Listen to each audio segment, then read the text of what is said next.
pourquoi quand j'ai une érection, elle est moins forte qu'avant et elle dure moins de temps qu'avant? Ouais. Est-ce On est que... typiquement dans la définition de la dysfonction érectile, difficulté à obtenir ou à maintenir une érection. Les causes, on va les faire rapidement, sont très variables d'une personne à une autre et ça arrive assez fréquemment qu'il y ait une accumulation de causes. La première chose qu'on regarde quand quelqu'un a un trouble d'érection, c'est comment il va globalement. Est-ce qu'il traverse une période de grosse fatigue mentale, grosse charge mentale, une période de contrariété, un coup de déprime, anxiété, etc. Tout ça, ça peut jouer mois après mois, année après année. Ensuite, on regarde comment il va physiquement. Tabac, j'en ai parlé, c'est une des causes la plus courantes des troubles érectiles. Et c'est une cause vicieuse, je dirais. Parce que c'est pas on fume, on a un problème d'érection. On fume et année avec le après temps. année. Voilà. Et donc, on peut ne pas percuter que c'est le tabac. Parce qu'on se dit, mais l'année dernière, je fumais aussi, j'avais pas de problème. Ouais. C'est l'accumulation des années, justement. Et c'est vicieux aussi parce qu'on ne sait jamais à l'avance quelle personne va développer des troubles érectiles à cause du tabac et quelle personne ne va pas développer de gros troubles érectiles. Il y a toujours une conséquence, mais pas toujours la même. Ensuite, il y a l'activité physique globale et alimentaire. Est-ce qu'on dort bien ces temps-ci? Est-ce qu'on s'est laissé aller? On a pris un peu de poids au niveau du ventre? Est-ce qu'on a arrêté de faire du sport, etc. Donc, comment on va globalement, physiquement et mentalement? Et ensuite, on va chercher, s'il n'y a rien de tout ça, ou en même temps, d'autres causes. Est-ce qu'il y a des signes de problèmes hormonaux? Est-ce que, par exemple, je perds de la masse musculaire, la pilosité a changé, plein de symptômes de ce type-là? Est-ce qu'il y a des problèmes urinaires, prostatiques en même temps?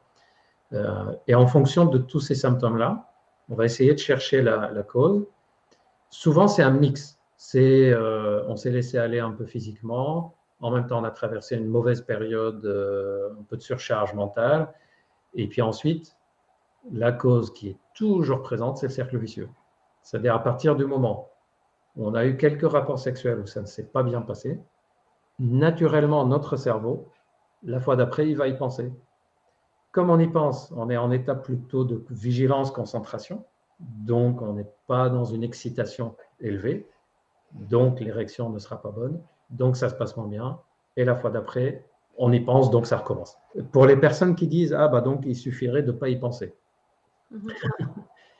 C'est comme tous les problèmes. Voilà.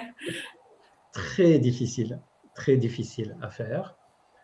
Surtout que pour ne pas y penser, il faut se concentrer pour ne pas y penser en disant bah, il ne faut pas que j'y pense. Ce qui veut dire qu'on est concentré sur le fait qu'on y pense. Chose.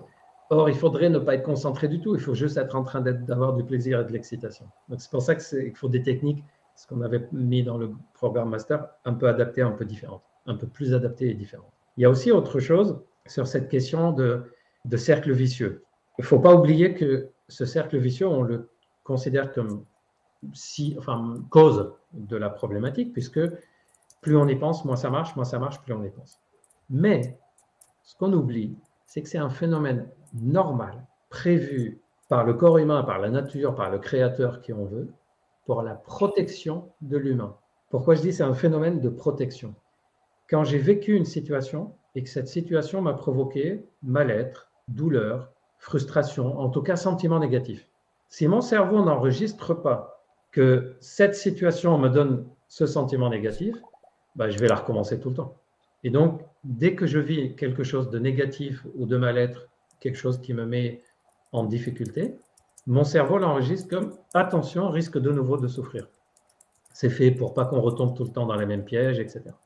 Donc, en fait, c'est pour ça que c'est difficile d'en sortir comme ça en claquant des doigts. C'est parce que c'est une sorte de phénomène naturel qu'on a, prévu en système d'autoprotection, et il faut des véritables techniques pour le dépasser.